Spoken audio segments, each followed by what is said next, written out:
Kita kabajamtoota fi daawwattoota caa miidiyaa network guyyaa irraan tanaa qophii qeerroo shawirratti keessummaa lama qabadhee isiniif dhiyaadheetiin jira. Keessummaan kiyyaas gaa wal barnootaaf gama isaaniitiin isin dabarsaa hara mirgaatiin jiru gaamee maqaa keetti daawwattoota keenyaaf. Maqaan kiyya Nadhii Kamaal Abdullahi Naanjaanii dhalataa magaalaa Haroomayaati. Maqaan kiyya Ayyaana Umar Kabiraa Naanjaan dhalataa magaalaa Aanaa Haramaati. Gaamaan tana wanni arraan tana gartee irratti haasoo dhufne waa'ee bishaan haramaati. Bishaan haramaa deebuu irratti jechuudha. Uummanni Oromootii fi uummanni naannoo san jiraatu hundinuu gammachuu guddaa qaban. Kana irratti gaa isin dhalattoota haramaati jechuudha magaalaa haramaa dhalattanii waa hedduu bishaan kanarraa beektan jeetiin amana. Mee gaa Nadhii gaafii dura siraan eegalaa faayidaan jechuudha bishaan haramaa kanarraa jechuudha uummanni keenya harkachaa ture maal faadhame?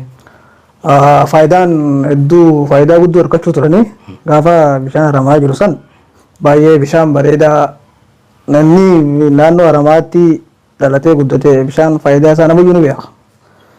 Tokkoffaa bishaan sanirraa dhuguu turre sanirraa huccuu miiccachuu turre waan biraallee yoo dhiifte amma fakkeenyaaf namni qotee bulaan keenya gisee mana ijaarrachuuf deemu bishaan haramaa irraa bishaan waraabbatee mana ijaarratan. Yeroo ammaa immoo boombaadha.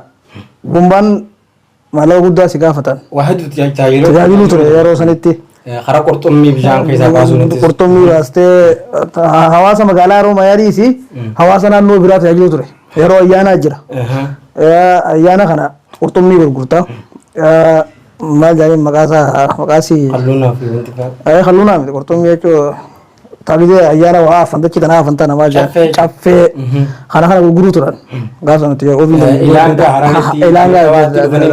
ilaanga qobbootti kana kun naannoo magaalaa Amaaraa jiraatu hundi irraa fayyadamuu turte waan akkasiisan fayyadamuu ture amma miidhaa hedduu irra gahee jira magaalaa Amaaraa. Keessattuu kan dhugaatiin fa'aa naannoo Awwadaa fa'aa Harar kana hunda bishaan kanarraa fayyadamuu ture ollaa keenya jechuun osoo Haramayaa bira kutee magaalaa san qofa osoo hin ta'in ollaa Haramayaa waan jedhamu hundaa waan naannoo Harargee sin jiru akka guddaa fuudhee uummata jechuudha. Uummata tajaajilamaa ture yeroo dheeraa.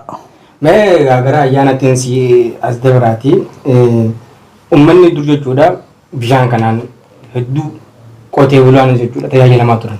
Mee fakkeenyaaf oomishni naannoo Haramayaa sanitti oomishamaa ture maal faadhame? Galatoomii Feesal asitti naaf eertee akkanatti waa'ee biyya teenyaa waa'ee bishaan keenyaa na gaafachuu keetiif hedduu takka galatoomii. Wanni biyya teenyatti oomishamuu ture yeroo duratti durii kuduraa fi muduraadhaan beekamte harti baayaa. Kuduraa fi muduraa waan hin jiru waan akka kuduraa hunda wanni hin dalagamne hin jiru yeroo bishaan jiru jechuudha. Kuduraan Haramayaa karaa Haji Gamachi ilaaltus gamanas ilaaltus kuduraa magariisa karaan. Amma immoo eega bishaan deemee namni gaa'ela qoteeti dalagaa kuduraa san dhiiseeti namni qonna jimaarra bobbee kuduraa dhiisanii. Sababa saniifi kuduraaleen karaa keenya sanitti qaala'uu eegaltee jirti jettu akka duraanii sanitti wannaan. Dur bara akka jaanitti aanaan Haramayaa kuduraan beekamti jedhan. Dhugamee akkasumatti itti buufame. Kuduraadhaan beekamte. Kuduraaleen karaa hombalchatti aanee Haramaa haadhana fakkaatan. Yeroo nuti ijoollee. Kuduraan jechuudha. Kuduraadhaan. Haramaantu jechuun bal'oodha. Finqilleedha qabii. Anuma Haramaa waan jedhamu. Mahaajiin qabbi qurroodha finqilleedhaan guutuun aanaa Haramaa sun guutuun kudura. Kuduraan achi guuramu.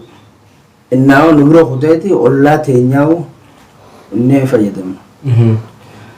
Mee amma gaa eegee bishaan kun dhabame booda akkuma ati jette jechuudha qaala'insi kuduraadhaa naannoo sanitti hedduu dabalaa dhufe. Ammata 16 moo 15 booda jechuudha inni qofa kanatti. Dur Haramayaan kuduraadhaan raabsituu kuduraadhaa yoo jenna Haramaadha. Ni dandeessa akkasii. Maaliif Soomaaleen kan eeggattu kuduraa aanaa Haramaarraati. Karaa Jibuutiitiin dhuftus karaa Wacaalaatiin dhuftus aanaa kanarraa. Aanaa Haramaatti. Jimaanis akkasitti beekamti kan Haramayaa.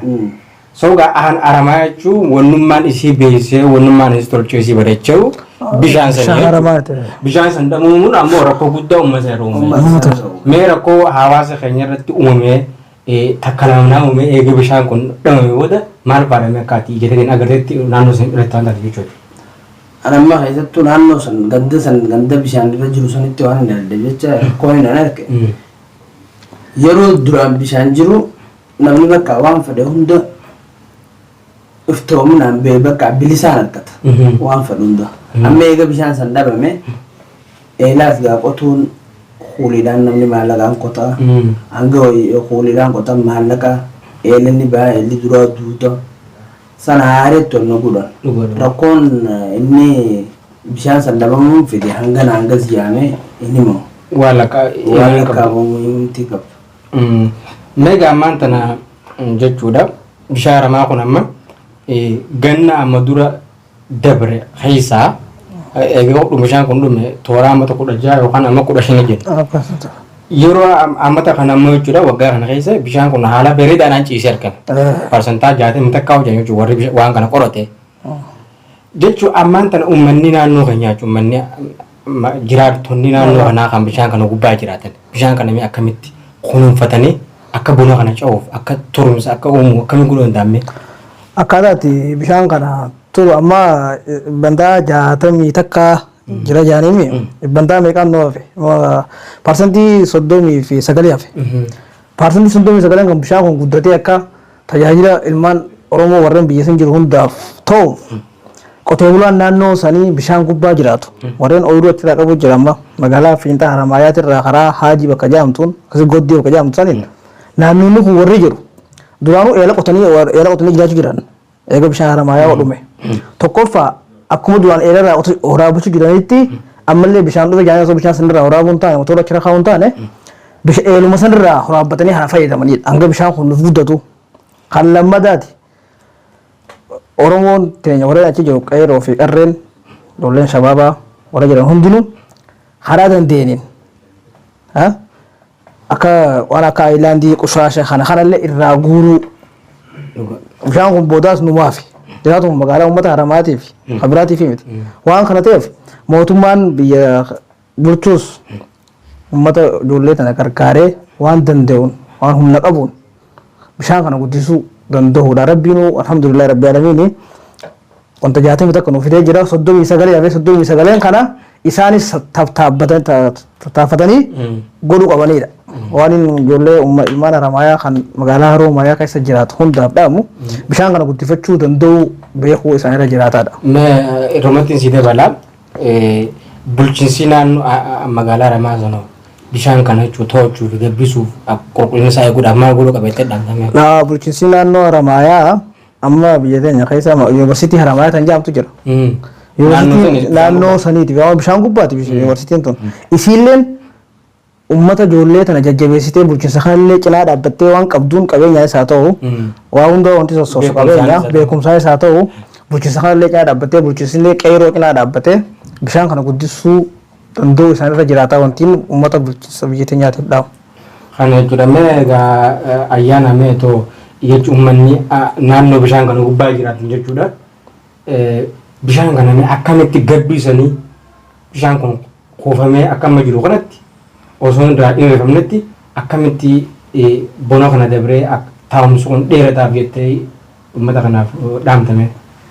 Dhugaadha akkuma beekamutti yeroo odoo nuti ijatti yaanan amma yeroo dilaan argee jira. Roobni rooba waliin qabama beektaa bishaan waliin qabamee roobni gubbaa dhaabbatee haamba tooraan irraa waraabamaa haanis bakka akkanumatti bishaan kun osoo maayiif taa'uu waan maddan qabne jecha ni dhuma. Goggogee akka duraanii deebi'a. Amma immoo akkasanii miti. Amma hedduun parsantii 60 takka jaanii hedduu bifa addaatiin dhufe. Odoon akka hiyyatti qaamni dhimmi ilaallatu. Qaamni dhimmi ilaallatu waan isin jiru warri mootummaatti Haramaa Yuunivarsiitiin isaa amma duraas waa'ee kanarratti isaanii harkaa qaba. Irratti yaadanii odoo madda baasaniif irra bareedana fakkaata. Maaliif bishaan madda hin qabne bilaashuma taa'ee ni hota. Amma namni keenyaas numa jenna malee gamanaa irraa nu roobina gamanaa irraa roobina jenna malee roobni gubbaa dhaabbate laazima irraa waraabama. Loontu dhugaa irraa waraabama. Ammas eelli isaan jiran kana eela bar laguma walakkaadha qotanii baafatanii bishaan amma dhufee eela sana hunda duubee jira. irraa baafachuun qotee bulaan keenya laazima. Akkasii jechuudha. Kanaafuu madda odootti baasan hawaasni naannoo saniitis gama karaa magaalaatiinis karaa baadiyyaatiinis waan akka haayilaandii waan akka miikaa kunuunsa addaa yoo godhameef hedduu bareedan. Bishaan kun gabbatee taa'u. Keessattuu warri naannoo bishaan san gubbaa qubatanii jira. Akka waan isaaniitti bishaan kana to'achuun dirqama isaaniiti jechuudha. Mi'aan gama kana wanni si gaafadhu jechuudha dhumarratti jechuudha. Bishaan kun goguudhaaf baru waan sababa ta'ee jira ture. Waan garagaraa sababa ta'aaf. Ni odeessanii waan garagaraa odeeffannoo garagaraa jira bishaan kun goguudhaaf sababa kan ta'e. Egaa bishaan kun gogiinsa jechuudha gasii qe'ee booda harbiiraa fi harbiiraa keessattuu harbiiraan madda biirkaa dila jijjaareetti achirraa to'achuu ture jechuudha. Uummanni naannoo sanii osoo hin jiraatin harbiiraan kun kan dhaquuf akkuma beekamu biiraa akkasii miti biiraa jechuudha. Silaa dirqama haa ta'u qabu biiraa dura maali dhugaatii uummata naannoo saniiti jechuudha. Gama kanaanoo mootummaan kun waan kana xiqqeessuu qaba jettee moo itti fufuu qaba jettee? Kana xiqqeessuu qaba. Amma dura gaafuma dura harbiiraan dhufee achi dhaabu sanuu uummanni naannoo sanii rabshaa kaasee ture. Rabshaa kaasanii uummata san wataadariitti dhufee uummata tumee kaan hidhee waan san dhaabame malee fadhii uummataatiin wanti san dhaabame hin jiru. Amma eega nuti biyyaa baanee booda 14 ta'e jaaniu torbatti isaanii jaaniu. Gaafa dura ijoontu kun dhaabamu rabshaa meeqatti taatee uummanni kun waan ta'e mootummaan namni dura dursoo biiraa dura dhugaatiidha. Dhugaatii ilma namaatii fi kan beeyladaa achiirra jiraatuuti. Biiraan battirfiidha. Saniifuu mootummaa waan kana xiqqeessuu qabaadha. Yoo danda'ame numaa hanga cinaa tokko dura buqqaasuu qaban yoo ta'u akka danda'e yoo danda'ame. Biiraa kana achi buqqaasuu qaban. Si galee saniifuu mootummaan waan kana nurraa xiqqeessuu qabaadha. Mootummaan biyya teenyaa. Si galee. Ayyaana meeqa gamanatti akkuma nadhiin jechuudha mootummaan waan kana xiqqeessuu qaba. Dhugaatii ilma namaa dursa dhugaatii dabalataa dura dhugaatii namni ittiin machaa'an fudhatee dura wanni bishaan dhuguu wayya. Dabalatee bara bishaan kana bakka kanatti egaa bishaan kun biirkaa sitti hidhatan booda bara beenyaa tokko ummataaf hin kafalle bara. Hin kafalle. Tireeka tokko ban naannoo sana hin amma naannoo ajii liqii beektaa tireeka naannoo sana hin uummanni kun. Sigare kanarratti mootummaa waan kana egaa bishaan kun amma kadhoofe ta'e kunuunsi gama kanaanis bishaan kun akka biirkaan kun ta'an xuruurfanne mootummaa maal godhuu qaba maal dhaamtaa bulchiinsa magaalaa Haramaa saniif uume. Bulchiinsa magaalaa Haramaatiif dhugaadha. 15 gama duraa san karaa isteeshin.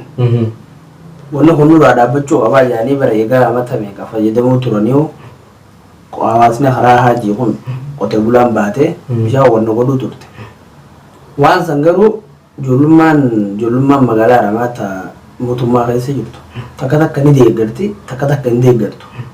Bishaan kun akka wanni deemu jechuudha. Akkuma deemuu ani hin beekne waa baay'ee ta'an irra wal ta'anuu hin beekne mootummaa Harariitii fi mootummaan Oromiyaa. Wanni irra wal ta'anis waan irraa beeku hin qabu akkasitti itti fufuu jira. Maaliif yoo islaamaddi san nurraa dhaabbatee ichi dhaqu asumatti magaaluma keessa bishaan mana keessa yaa'e. Irra bareeda mootummaaf humni hin dhaamu. Kana baay'inni isaan fudhataniis hin jiru. Harariirraa. Harariirraa haasi inuma magaalaa Dila ammaa magaalaan akka godha immoo ollaa keenya. Isaanis nu arguuni mala. Dhugaatii uumaan qabu. Ammoo gara biiraa fi farshootti jiranii uummata dhabsoo jechuudha bishaan sana qotuu akka waan isaan dhugan qotuu beeladaan agabu kuduraa naannoo sanitti oomishee hin jiraatu dhabamuu sababa bishaanii kanaan jechuudha. Waan kana heddummaate jechuudha. Waan kana heddummaate hedduu. Silaa san nurraa dhaabbate karaa mootummaatiinis waan danda'amu. Ilmaa Harariin Direedaa irraa hundi fidattee bara bishaan. Bishaan guddaan eeguma ammaa nuti warri nurra guddaa waggaa haasoo madda guddaa bombaa Hararii kana bombaa isteeshiin san bombaa duraatiin isaan beekne. Bombaan isteeshiin dhaabbame san duraatii mi? Bombaan ummaa kun eegaa si dhaabbame bishaan nurraa dhumee jira namni guddaan ga'a. Dhuga. Akkas jedhan sila bombaa san nurraayis dhaaban hedduu bareedaadhaan jira karaa mootummaatiin. Maaliif waan kanarratti wanni waan kana baay'inaan kaannee haasofnuuf wanni bishaan kana xuuxuu jiru guddaa waan kana. Kanarratti gaamee ammaan tana yaada dhumaa wanni dhaammatte yoo jiraate. Wallaahi yaani nuti dhaammannu obboleeyyan keenya biyya jiru hunda isaanii tokko kan baadiyyaatis kan magaalaatis warreen naannoo xarafa bishaan Haramaayaa irra jiraatu hundinuu walta duraan Oromoo walta jirti amma alhamdulillah walta ganii ammallee magaalaa teenya guddisuu qabda amma dur gaafa nuti ijoollee dargaggoo irraa kaaftee ilaa hanga awwadaatti gaaddisa kee deemtee dhaquu turte magaalaa Arabaa bareedina si jechuun amma yoo dheete Haramaan fakkaatu dachee adii fakkaatti saniifuu isaanii yeroo waltaanii Oromoon teenya ijoolleen qeeroon warra biyya jiru barsaafii kaara jirtu illee nu dhaabanii nuti gaa biyyaa baane gaafa rabbi deebite inshallah deebina bishaan kanarrattis humna takkaan yoo walii galanii waan kana godhan bishaan waliin guddatan inshallah isin hundinuu jabaadhaa jajjabaadhaa hin jaalatan dhumarratti ganaadha waa isaati raasee sirraayina ayyaana as gaamee uummata naannoo Haramaayaa san jiraatu hundaafu maali gaamee unnatti dhaamtu mee dhaamsa dhumaa jechuudha. Wanni nan dhaamuuf yoo jiraatu taate dhuga akkuma beekamutti naannoo magaalaa Haramaa ka baadiyyaatii fi ka magaalaa atee qeeroo fi qarreen ta'e dargaggeessi ammaan tana hedduu waan viidiyoo irratti argu hedduu na gammachiisan ni laalla waan takka hedduu na gammachiisan ta'ee ammas akkanumatti bifa tokkummaatiin kunuunfachuu qabnaa eeggachuu qabnaa bishaan keenya waan hedduu bishaan san yoo jiraate silaarte maanaatu waa meeqa taati hawwanni dhaamuuf kanumaaf qarree teenyaaf qeeroo teenyaa fi uummata Oromoo hundaafuu guddaa fi xiqqaadhaaf akkuma abbootiin teenya amma dura viidiyoo tokko waa laallee feesbuuk irra sheer godhan haasawanitti wanni isaanirraa hafe takka hin jiru akkasumatti yoo tokkummaadhaan jabeeffanne bareedan fakkaata. Egaa dhugaa keessanii sagantaa akkanarratti sagantaa gabaabduu dhuftanii waan naannoo keessanitti gammachuu bishaan Haramaa kun deebi'uurratti dhuftanii akkanatti na wajjin marii bal'aa kanaa fi marii bareedduu tana geggeessuu keessaniif hedduu galatooma nasiin. Ammoo wanni takka waan hin biran kutuun feena jira bishaan Haramaa kanaaf nama hedduu weellise. Weellise hedduu weellise. Egaa amma nadhiin kunis waan akka qabaachuun dhabuuti akkanatti daawwattoota keenya kana kaa wayiin. Dhugaadha sanii. Wallee ta'in jeesan dhugaadha walleen taatamu jirtu ni jirti inshallah. Gadi hafti bishaan san taariya. Sangana amma yoon hin jeeqana miidhagaa bishaanuma duraan walluma duraan dhumte duraan taphatamtee qotte bishaan Haramaatti falamte noo jira qabdaa maatii saayibo noo jira qabdee kayoo hojjetti jenna amma tagaa dhiisuu deemnu inshallah tabbala maraasi jaa bishaan Haramaayaa dhabamee hin nafu kunoo dhufee jira arraas warus dhufaa kabii gara san gadhiifama inshallah qophiin noo eedan inshallah wallee haree gadhiifna. Asmaratti guyyaa biraattis akkanuma deemtan abdii guddaa qabna amma bishaan Haramaayaa wallee boo tamtawan. Bishaan biyyatiyyaa. Bishaan biyyatiyyaa Haramaayaa hai Haramaayaa ni dhufna inshallah guyyaa rabbi. Daawwattoota alfabetoota qophiin teenya kana fakkaata isinillee waan nu daawwattaniif galatoomaa isiniin jenna. Galatoomaa.